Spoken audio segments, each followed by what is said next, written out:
All right, quick note that's coming to me is that shame and blame, and if we're just eroticizing or projecting our shadow, that keeps us from healing it, and actually doing our shadow work. But if you can begin to let go of the shame, know that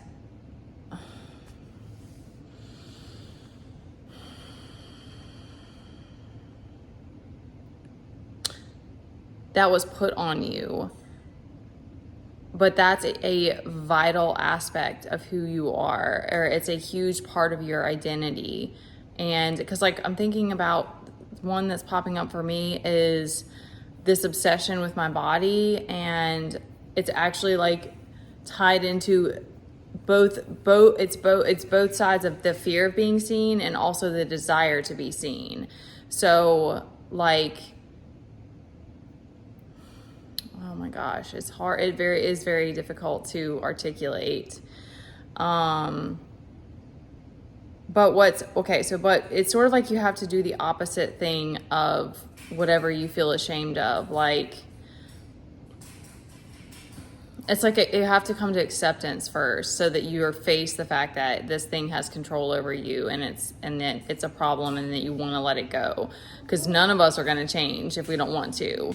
So, but then not, because when we shame, if we shame ourselves about it, we just get stuck in this cycle of self-sabotage, because we can't sit in those emotions for very long.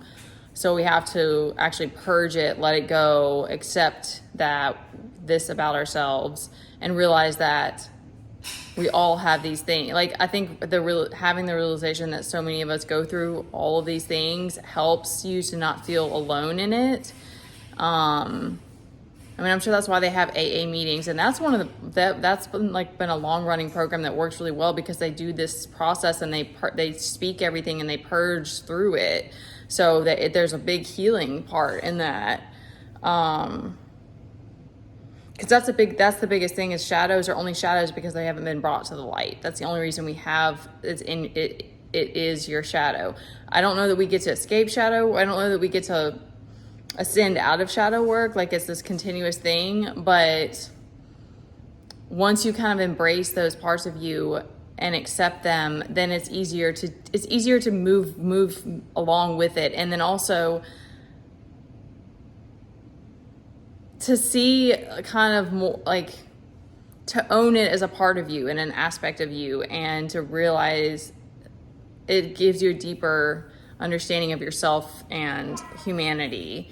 I'm thinking of, for me, my body with the being seen thing. So then it was I'm constantly driving myself in this never ending, drop the sock, this never ending journey of trying to be perfect, trying to breach this perfectionism, and never really appreciating or loving my body, or really even taking good care of it. It's in some ways I was, because I still cared about eating healthy and stuff, but I was pushing my body to the extreme all the time, and that's a stressful state. So and also mentally, if I'm in a fog because I don't have enough energy, or I'm depriving myself and restricting and with diet and etc. So but then the opposite for me has been loving, literally hugging and holding my body and doing mirror work and trying to appreciate everything. And it all kind of goes hand in hand with appreciating life more, but it also helps you to it helps you let it go. For me, that's been a big part, because it still pops up. It's not it's just completely gone, or that, and it's even with EDs, there's a lot of devil energy involved in that, because anything that we do for attention is, when it's whoa, attention and intention. That's interesting how close those words are. It's if the intention is that I want to be seen right now, and you kind of put that intention out there, then it's not detrimental, because we are here to be seen.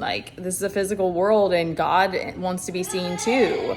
But I mean, we're here expressing through source in our unique ways. So it's not that there's something wrong with that, but it's that it's always ego. It's always the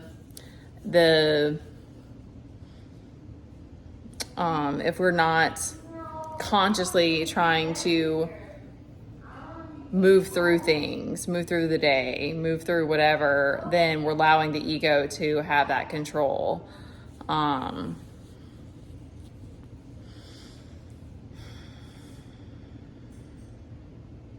So yeah, it's like getting to the place that you can accept XYZ and let the shame go and move through it and love yourself through it, especially loving yourself, especially like holding that space for yourself. That's like the most powerful. When we hold spaces for each other and hold space for ourselves, that's the most powerful thing. I think that the gift that we can give to ourselves and each other.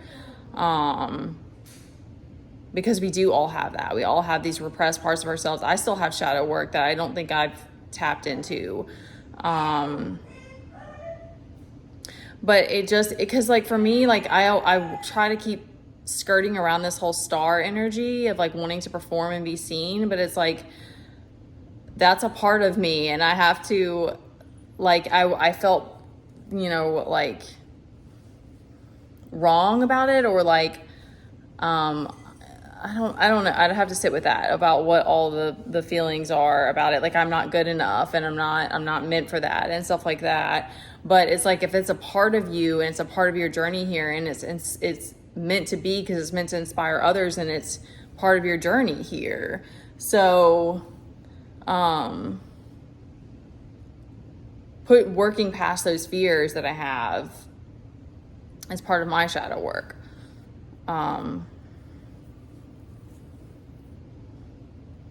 Yeah, because some of us are just extra and we need our space to be extra, like I just feel like